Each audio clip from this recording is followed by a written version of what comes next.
চলছে লোকসভা নির্বাচন। প্রথম দফা এবং দ্বিতীয় দফার লোকসভা নির্বাচন শেষ হয়েছে। দোরগড়ায় তৃতীয় দফার লোকসভা নির্বাচন। আর এই নির্বাচনের মাঝেই কুণাল ঘোষকে নিয়ে রাজ্য রাজনীতি তোলপাড়। কুণাল ঘোষ যেসব কথা বলেছেন তা যে রাজ্যের শাসক দলকে অনেকটাই অস্বস্তিতে ফেলেছে। কুণাল ঘোষকে দলের বিভিন্ন পদ থেকে সরিয়ে দেওয়ার পর থেকেই কখনো সংবাদ মাধ্যমের সামনে, কখনো এক্স হ্যান্ডেলে তিনি বিভিন্ন বিস্ফোরক মন্তব্য করেছেন। এইসবের মাঝখানে আজ শনিবার সকালে কুণাল ঘোষকে সঙ্গে নিয়েই শুরু হলো তৃণমূল কংগ্রেসের জরুরি বৈঠক। ডেরেক ও ব্রায়ানের বাড়ি লাগোয়া অফিসেই সেই বৈঠক হচ্ছে বলে সূত্রের খবর কুণাল ঘোষকে নিয়ে এই জট ভোটের মাঝেই শেষ করতে চায় তৃণমূল। এখন দেখার বৈঠক শেষ হওয়ার পর এই অস্বস্তি মেটে কিনা তৃণমূলে। সূত্রের খবর আজ সকালে কুণাল ঘোষকে নিজের গাড়িতে করে ডেরেকের বাড়িতে নিয়ে যান ব্রাত্য বসু।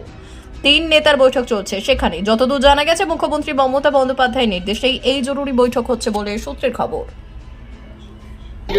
এইসবের কোনো আলাদা আমি বারবার যেটা বলে এসেছি, আমি তৃণমূল কংগ্রেসে ছিলাম, আছি এবং থাকবো।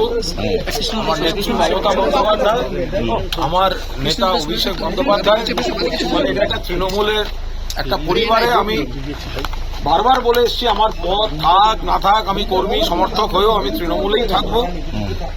আমি আমাদের দলের বিশিষ্ট নেতা, মন্ত্রী এবং ব্যক্তিগতভাবে বন্ধু ব্রাত্য বসু, ওনার সঙ্গে এসেছিলাম। আমাদের দলের আর এক নেতা ডেরেক ওব্রায়ানের কাছে কিছু কথা হয়েছে, সে বিষয়ে আমি বাইরে কোনো মন্তব্য করতে চাই না। এটুকু বলছি, যেটা বলে আসছিলাম সেটাই, অর্থাৎ তৃণমূলে ছিলাম, তৃণমূলে আছি এবং আমি তৃণমূলেই থাকবো।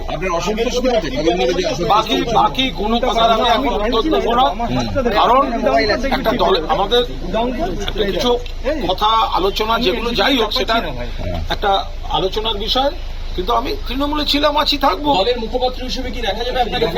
আমি এই বিষয়গুলো তো সব আগে উত্তর দেওয়া হয়েছে, ফলে আমি বলছি আমি দলে ছিলাম, আছি, থাকবো। আর একটু সময় দিন না, সব দেখা। যে অসন্তোষ আপনার ছিল, খারাপ লাগা ছিল, সেটি কি মিটলো এখন বৈঠকের পরে? এইভাবে তো দুম করে হ্যাঁ না এগুলো না, আমি এইটুকু বলছি যে আমি তৃণমূল কংগ্রেস পরিবারের একজন গর্বিত সদস্য এবং আমার মনে হয় আমার দলও আস্থা রেখে, স্নেহ রেখে আমাকে দলের সঙ্গে থাকার অধিকার যে।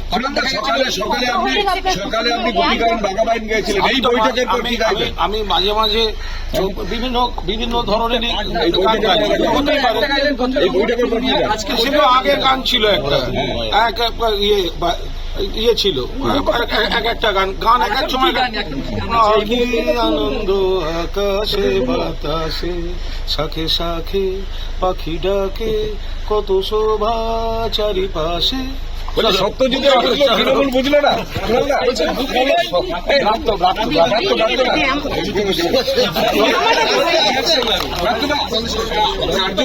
যে আপনি দূত তৃণমূলের লোক আরেকজন তৃণমূলের লোকের বাড়ি নির্বাচন নিয়ে কথা বলতে, এখানে এটার মধ্যে অস্বাভাবিক কথা নেই। আর কি কথা হলো সেটা তো আমি মিডিয়ায় বলবো না, আমাদের ভেতরে কথা আমি এসব শুনুন। আমার যদি আপনাদের কথা যদি ঠিক হয়, তাহলে আমার গায়ে যদি কোনো একটা অস্ত্রোপচার হয় বা যদি লিউকোপ্লাস লাগানো হয়, লাগানোর সঙ্গে সঙ্গে আপনারা বলছেন যে কখন ছাড়বে তো টাইম দিন না। দেখুন ক্ষত কি খুব গভীর ছিল তার মানে? কিন্তু যিনি সই করে সাধারণ সম্পাদক পদ থেকে সরালেন, তার বাড়িতে বৈঠক, এটা তো অস্বাভাবিক। সবাই বলতে পারবো না, আমায় ডাকা হয়েছে, আমি এসেছি। হ্যাঁ, আমি বলতে পারবো না। কুণালদার অসন্তোষ মিটেছে? আপনি যে নিয়ে এলেন গাড়ি করে, আমার পাশে কুণাল ঘোষ দাঁড়িয়ে আছে। আমি তো আমার দলের স্পোক্সপারসন। কিছু বিষয় ছিল, সেগুলো আমরা কিছু আলোচনা হয়েছে। আমি আবার বারবার বলেছি, এসব পদ এসব নিয়ে এগুলো সব গৌণ। মূল কথা হচ্ছে আস্থা, ভালোবাসা, সম্পর্ক, এগুলো হচ্ছে মূল জায়গা। আমি নেত্রী মমতা বন্দ্যোপাধ্যায়, সেনাপতি অভিষেক বন্দ্যোপাধ্যায়, আমি তৃণমূল পরিবারের একজন কর্মী সদস্য ছিলাম, আছি, থাকবো। বাকিটা সময়ের সঙ্গে দেখতে থাকুন। মমতা বন্দ্যোপাধ্যায়ের নেতৃত্বে অভিষেক বন্দ্যোপাধ্যায় সেনাপতিত্বে তৃণমূল একটি ঐক্যবদ্ধ পরিবার। এই নির্বাচনে আমরা দারুণ রেজাল্ট করব, তার রণকৌশল ঠিক করতে আমরা এখানে এসেছি। তাহলে কুণাল ঘোষকে সরিয়ে দেওয়া হলো কেন? এইসব তো আমি জানি, আমি তো কোনো চিঠি পাই ও তো কোনো চিঠি পাইনি, আমি জানি না। এখনো চিঠি পাননি? না না, চিঠি পাইনি। আমার মনে হয় যে আপনারা তো মিটিং চলাকালীন বাইরে অপেক্ষা করলেন। আমার কাছে খবর আছে ঠিক 1:35-এ ডেরকো প্রায় এখান থেকে বেরোবে।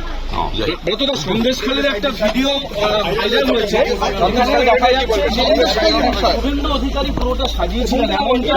আজকে বিকেল 5টায় আমার না, এটা আমাদের কাছে, আমি সেটা জানি না। হ্যাঁ, যাও কেন, কারণ আমার কাছে বিকেল 5টায় আমাদের নেতা অভিষেক বন্দ্যোপাধ্যায় ইনি আজকে প্রেস কনফারেন্স করবেন। তার আগে আমাদের এই জেনে এখন এই মুহূর্তে এটা বলা সমীচীন নয়। আমাদের উপর একটা নিষেধাজ্ঞা, আমরা হয়তো কেউ থাকবো। ব্রতদা রাজ্যপাল কি পালিয়ে গেলেন? ব্যুরো রিপোর্ট, উত্তরের প্রহরী।